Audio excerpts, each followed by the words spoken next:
Hello, bienvenue dans le podcast Entreprendre comme une queen.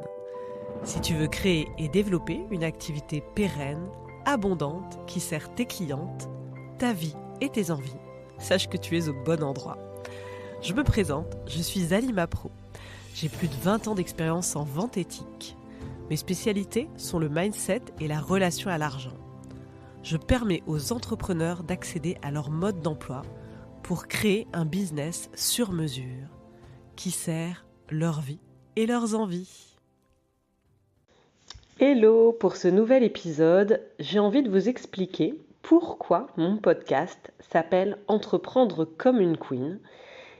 Et c'est également l'occasion de vous partager mon cheminement et un résumé de mes 3 ans d'expérience business. Et vous verrez, à l'intérieur de ce parcours, il y a des pépites, il y a eu des gros changements. Et je suis sortie de beaucoup de croyances limitantes pour en arriver là où j'en suis aujourd'hui. Mon podcast s'appelle Entreprendre comme une queen parce que je suis passée de la position sacrificielle. J'ai été la coach, l'hypnothérapeute qui se sacrifiait littéralement pour ses clientes avant d'entreprendre comme une queen, avant de me respecter, de respecter mon équilibre de vie et de comprendre que mon business était l'occasion de transformer ma vie de A à Z, tout en métamorphosant celle de mes clientes. Alors tout commence il y a plus de 3 ans. Suite à un burn-out, j'ai décidé d'ouvrir un cabinet d'hypnose et de devenir coach de vie. Donc j'ai commencé d'abord en cabinet à proposer des séances à l'heure. Et très vite, ça a bien fonctionné. Et très vite aussi, je me suis retrouvée à nouveau fatiguée, à ne pas respecter mon identité, mes valeurs et à donner toujours plus aux autres en m'oubliant.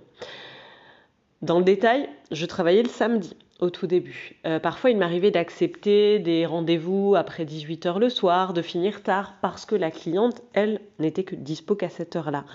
Sauf que quand je rentrais le soir, que j'avais enchaîné 5 séances d'hypnose, j'étais fatiguée, que rentrer tard le soir, c'était pas conforme à ce dont j'avais envie finalement. Ça me mettait dans une situation compliquée vis-à-vis de mes enfants parce que je rentrais tard et finalement je les voyais pas beaucoup. Et à nouveau, je me suis sacrifiée en fait. J'ai refait avec mon business ce que j'ai fait pendant des années dans ma vie pro finalement. Faire passer les autres avant moi. Donc je voulais aider les autres c'est bien, c'est louable, et en même temps, j'étais pas non plus une association à but non lucratif.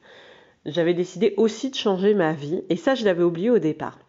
Donc très vite, je me suis rendu compte que je passais beaucoup de temps au cabinet, que mon business prenait beaucoup le pas sur ma vie perso. Très vite, je me suis installée sur les réseaux sociaux, j'ai eu beaucoup de coaching de vie. Et pareil, je me suis retrouvée à devenir accro à mon téléphone, à regarder tout le temps mes notifications, à crisper le dimanche si j'avais pas des nouveaux rendez-vous qui arrivaient, etc. Donc très vite, en fait, je suis retombée dans mes travers. Donc j'ai eu une activité finalement qui était cool pour mes clientes parce que je leur faisais vivre des transformations hallucinantes. Et moi, en même temps, en parallèle, mon business, il répondait pas à mes valeurs en fait. C'est moi j'étais au service de mon business, mais par contre, lui, il n'était pas à mon service, clairement. Mon quotidien, c'était regarder mes notifications sur mon téléphone, parfois finir tard le soir parce que la cliente, elle pouvait pas autrement. Mais en fait, à quel moment je m'écoutais ? Vraiment, à quel moment je respectais mon équilibre de vie là-dedans ? Et en fait, ce qui m'a aidé à métamorphoser mon business, ça a été clairement de me faire accompagner. Je me suis fait accompagner plusieurs fois par plusieurs coachs et de me faire accompagner avec un travail en fond sur mes croyances. Parfois, les gens me demandent mais comment travailler sur ces croyances ? Clairement, moi, toute seule, je fais le job. Mais je n'ai jamais eu d'aussi grosse prise de conscience qu'en étant accompagnée. Parce que toute seule, avec mes 50 000 pensées par jour, c'est quand même compliqué de démêler le vrai du faux, de démêler la bonne croyance de la mauvaise croyance, etc. Et puis, notre vie, elle est dictée par notre inconscient, à 90% à peu près. Donc, on ne se rend pas bien compte de tout ce qui nous freine et de tout ce qui nous bloque et de tout ce qui nous retient. Et l'avantage d'être accompagné par quelqu'un à l'extérieur, c'est que cette personne, Elle arrive à créer des déclics, elle arrive à mettre le doigt sur ce qui va pas, sur sur le bon changement à mettre en place en fait pour arriver à atteindre nos objectifs. Et donc, chemin faisant, je me suis accompagnée plusieurs fois et j'ai eu des énormes prises de conscience. Donc déjà, j'ai commencé par digitaliser de plus en plus mon activité. Travailler de plus en plus à distance parce que ça répondait plus à mon équilibre de vie. Je n'avais pas besoin de faire les trajets pour aller au cabinet. Parce que j'avais envie de travailler quand je voulais et de connecter avec des gens qui avaient la même énergie que moi. Et pour ça, les réseaux sociaux, c'est génial parce que quand on est nous et qu'on est authentique, on va connecter avec des gens vraiment qui nous ressemblent et qui viennent pas juste parce que ils ont vu de la lumière ou une fiche Google bien sympa et que la personne finalement elle vous prend vous comme elle aurait pu prendre une autre personne, clairement. Aujourd'hui, j'ai des femmes, aujourd'hui, j'accompagne des femmes dans le monde entier, en Martinique, Saint-Martin, La Réunion. J'ai eu une cliente à Montréal, au Canada, et je trouve ça juste génial, en fait. Ça, c'est ce que permet les réseaux sociaux. Aujourd'hui, mon agenda, il est bloqué sur 3 jours. Je travaille le lundi, le mardi, le vendredi, et je ne finis, mais que très, très, très exceptionnellement tard le soir. La majorité du temps, je finis tôt. Et le mardi et le jeudi, c'est non négociable. Je suis à la sortie de l'école pour mes enfants. Mes enfants ont 3 activités chacun. Et en fait, mon business, il s'est plié à tout ça. C'est lui qui sert ma vie et mes envies en servant mes clientes de cœur. Et dans ce travail-là, ce qui m'a aidé à me mettre à entreprendre comme une queen, clairement, ça a été de travailler aussi beaucoup ma relation à l'argent. Parce que clairement, quand je recevais très peu pour mes consultations, pour mes rendez-vous, il y avait 2 grosses problématiques autour de mes tarifs. La première chose, c'est qu'il fallait que je fasse beaucoup de séances pour clairement recevoir de l'abondance et pour pouvoir kiffer au quotidien. La deuxième chose, c'est que mon activité fluctue en permanence. Donc, un coup, je faisais un gros mois, un coup, un petit mois. Et puis l'été, si je partais un mois en vacances, c'était compliqué. Donc, je pouvais pas prendre autant de vacances que je voulais, etc., etc. En fait, je subissais clairement mon business. Et en fait, en travaillant la relation à l'argent, je me suis rendu compte que je pouvais avoir un autre mode de fonctionnement. Qu'en étant aussi dans ma zone de génie, en étant complètement dans ma mission, en étant dans mes compétences, je pouvais apporter une transformation impressionnante, une transformation qui méritait aussi d'être payée à sa juste valeur. Et que pour être aussi une très bonne coach, pour être vraiment présente, poser les bonnes questions à mes clientes, j'avais besoin aussi de temps. Parce que clairement, quand j'étais débordée, quand je courais partout, quand j'étais fatiguée au moment où les vacances arrivaient, je créais des prises de conscience chez les autres, mais des prises de conscience beaucoup moins grandes que celles que je crée aujourd'hui. Parce qu'aujourd'hui, je suis vraiment disponible émotionnellement pour moi, pour mes enfants, pour ma famille et pour mes clientes. Parce que je ne suis plus débordée, parce que je ne cours plus tout le temps après le temps. Et donc, je sens que effectivement, j'incarne beaucoup plus la coach que j'avais envie d'être.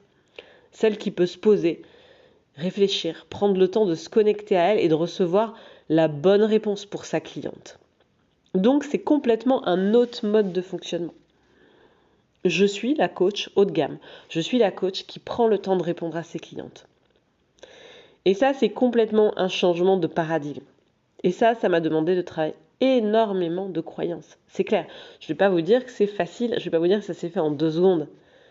Et par contre, je suis hyper heureuse d'avoir fait ce job-là parce qu'aujourd'hui, tout ce job que j'ai fait et que je continue de faire, il me permet de me sentir alignée, d'avoir une vie où je kiffe clairement, de profiter, de partir en vacances plusieurs fois par an, de plus être au service de mon business et en même temps de m'éclater avec mes clientes de cœur et de leur apporter une vraie disponibilité, une disponibilité humaine, de ne pas enchaîner les rendez-vous, de ne pas faire du travail à la chaîne et du coup de leur apporter des grandes prises de conscience. Donc, cette manière d'entreprendre, elle est bonne pour vous, elle est écologique pour vous, parce que si elle est écologique pour vos clientes, elle vous permet d'apporter une dimension encore plus importante, encore plus intéressante pour vos clientes finalement. Posez-vous la question de savoir, est-ce que vous avez envie d'être accompagné par quelqu'un qui est épuisé, qui est fatigué, qui vous répond parce qu'il faut vous répondre, ou quelqu'un qui prend vraiment le temps de comprendre votre demande, qui se connaît, qui prend le temps d'être disponible émotionnellement, d'être vraiment à votre écoute. Et pour que cette personne soit dans cet état d'esprit-là, il faut qu'elle, déjà, elle soit capable de s'écouter, de prendre en considération ses propres besoins, ses propres désirs. Parce que pour moi, on est toujours, en tout temps, en effet miroir avec nos clientes de cœur. Donc si moi, je suis tout le temps désalignée, si moi, au quotidien, je cours après le temps, si moi, je ne suis pas dans l'abondance, et attention, l'abondance pour moi, c'est pas que l'argent, c'est le temps, c'est l'abondance de joie, l'abondance de bien-être. Comment être vraiment disponible pour l'autre? Comment se sentir en sécurité? Comment se sentir bien en fait avec soi? Voilà ce que je voulais vous partager aujourd'hui. Et la plus grosse croyance, et vous partager la plus grosse croyance que j'ai dégommée clairement et qui a vraiment créé le plus gros impact dans ma vie perso et dans mon business, ça a été clairement, je me souviens plus des mots exactement de cette croyance, mais vraiment j'avais cette sensation et cette croyance au fond qu'il fallait toujours faire plus pour avoir plus, qu'il fallait beaucoup travailler, que le travail justifiait notre valeur en fait. Et le jour où j'ai compris que ma valeur ne dépendait pas de ce que je faisais, que j'étais déjà beaucoup, indépendamment de tout ce que je fais au quotidien, que je me suis reconnectée à moi, que j'ai élevé ma confiance en moi, ma certitude, ma zone de sécurité. Clairement, ça a déclenché une abondance folle et une grosse expansion dans ma vie perso et dans mon business. Voilà ce que je voulais vous partager aujourd'hui. Je vous souhaite une bonne écoute. J'ai hâte d'échanger avec vous sur ce sujet. Je tiens à te remercier pour ton écoute. N'hésite pas à t'abonner à mon compte Instagram Être épanoui où tu pourras retrouver plein d'astuces.